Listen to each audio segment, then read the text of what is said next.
ప్రియమైన కుటుంబం, ప్రియమైన మిత్రులారా, సోదరులు మరియు సోదరీమణులారా, పిల్లలు మరియు యువకులారా, నేను లిల్లీ పియర్స్ మార్కిని. ఈ రోజు మే మొదటి రోజు, 2025 మే నెల. ఇది నేడు మేరీ రోసరీ ప్రార్థన. నేటి సెయింట్ జోసెఫ్ మనల్ని ఎందుకు జ్యేష్ఠాలుగా మార్చారు?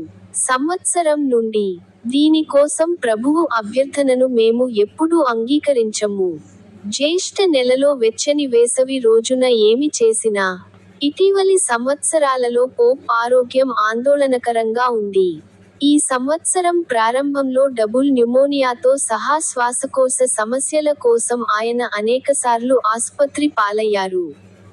ఆయన అనారోగ్యాలు ఉన్నప్పటికీ, ఆయన తన విధుల్లో చురుకుగా ఉన్నారు. తరచుగా మరణం యొక్క అనివార్యత మరియు దానికి సిద్ధం కావడం యొక్క ప్రాముఖ్యత గురించి మాట్లాడుతారు. కాథలిక్ చర్చి ఇప్పుడు శోక మరియు విశ్రాంతి కాలంలోకి ప్రవేశిస్తోంది. ఈ సమయంలో కొత్త పోప్ను ఎన్నుకోవడానికి కార్డినల్స్ కళాశాల సమావేశమవుతుంది. మొదటి బైబిల్ వచనం యెషయా 43వ అధ్యాయం 19వ వచనంలో ఇలా అన్నాడు: చూడు, నేను ఒక కొత్త పని చేయబోతున్నాను. ఇప్పుడు అది జరగడం ప్రారంభమైంది. మీరు దానిని గ్రహించలేదా? నేను అరణ్యంలో నీటి కాలువలను దారి తీస్తాను. వాగ్దానం యొక్క అర్థం: చూడు, నేను ఒక కొత్త పని చేస్తున్నాను. ఇది దేవుడు తన ప్రజల జీవితాలలో మరియు ప్రపంచంలో చురుకైన ప్రమేయం యొక్క ప్రకటన. దేవుడు గతం ద్వారా పరిమితం చేయబడలేదని మరియు ఎల్లప్పుడూ సృజనాత్మకత మరియు విమోచన యొక్క తాజా చర్యలకు సమర్థుడని ఇది నొక్కి చెబుతుంది. కొత్తది అనే పదం అపూర్వమైనదాన్ని సూచిస్తుంది, వారి ప్రస్తుత అంచనాలకు లేదా అవగాహనకు మించినది. నేను అరణ్యంలో ఒక మార్గాన్ని మరియు బంజరు భూమిలో ప్రవాహాలను తయారు చేస్తున్నాను. ఇది దేవుడు చేస్తున్న కొత్త పని యొక్క ఖచ్చితమైన ఉదాహరణలను అందిస్తుంది.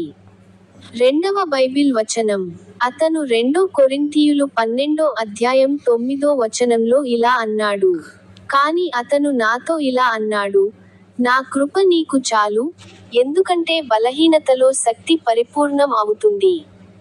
కాబట్టి క్రీస్తు శక్తి కోసం నా బలహీనతలో నేను మరింత సంతోషంగా గర్విస్తాను. నా కృప మీకు సరిపోతుంది. దేవుని కృప, ఆయన అపాత్రమైన అనుగ్రహం మరియు సహాయం, పౌలును అతని కష్టంలో నిలబెట్టడానికి సరిపోతుంది. చివరి బైబిల్ వచనం కీర్తన 55వ అధ్యాయం 22వ వచనంలో ఇలా చెప్పబడింది: యెహోవాపై మీ భారాలను మోపుడి, ఆయన మిమ్మల్ని ఆదుకుంటాడు.